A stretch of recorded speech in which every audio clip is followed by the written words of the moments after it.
Guys இன்னைக்கு நம்ம வந்து ஒரு லஞ்ச் பாக்ஸ் ரெசிபி பண்ண போகிறோம். இது ரொம்ப டேஸ்டியாக சூப்பராக இருக்கும். அடிக்கடி செஞ்சு தர சொல்லி டிமாண்ட் வரும். அதனால இது வந்து நமக்கு வந்து ட்ராவல் ஃப்ரெண்ட்லி வேறு.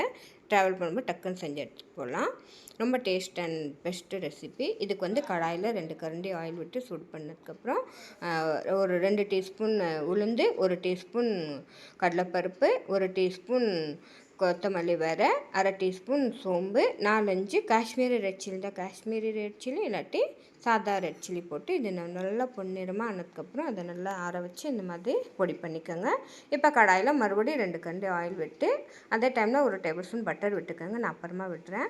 அதுக்கப்புறம் இதில் ஒரு அரை டீஸ்பூன் சோம்பு போட்டு அது பொரிஞ்சதுக்கப்புறம் பெரிய வெங்காயம் போட்டுக்கணும். அது நல்லா வதங்கினதுக்கப்புறம் 1 teaspoon ginger garlic paste add பண்ணிவிட்டு அது நல்லா வதங்கினதுக்கப்புறம் ஒரு 3 தக்காளியை இந்த மாதிரி கட் பண்ணிவிட்டு அதையும் ஆட் பண்ணிக்கோங்க. அது வதங்கினதுக்கப்புறம் ஒரு கேப்சிகம்மை நீட்டாக வைஸ் இந்த மாதிரி கட் பண்ணிக்கோங்க. நான் உப்பு போடுற வீடியோ எடுக்கல, அதனால சும்மா காமிக்கிறேன். 1 டீஸ்பூன் உப்பு, 1 டீஸ்பூன் சாம்பார் பொடி, 1/4 டீஸ்பூன் கரம் மசாலா இதெல்லாம் ஆட் பண்ணதுக்கப்புறம் நம்ம பொடிச்சு வச்ச அந்த மசாலா இதில் ஆட் பண்ணிக்கலாம்.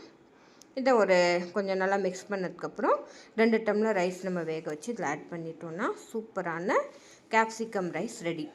இதை லஞ்ச் பாக்ஸில் நீங்கள் ஒரு தடவை கொடுத்து விட்டிங்கன்னா அடிக்கடி இதே டிமாண்ட்ஸ் வரும். இதே செஞ்சு கொடுங்கன்னு அவ்வளோ நல்லாயிருக்கும். அதே மாதிரி எங்கேயாச்சும் ட்ராவல் போகும்போது நம்ம பேக் பண்ணி எடுத்துகிட்டு போக ரொம்ப ஈஸி அண்ட் பெஸ்ட் ரெசிபி. கண்டிப்பாக ட்ரை பண்ணுங்கள்.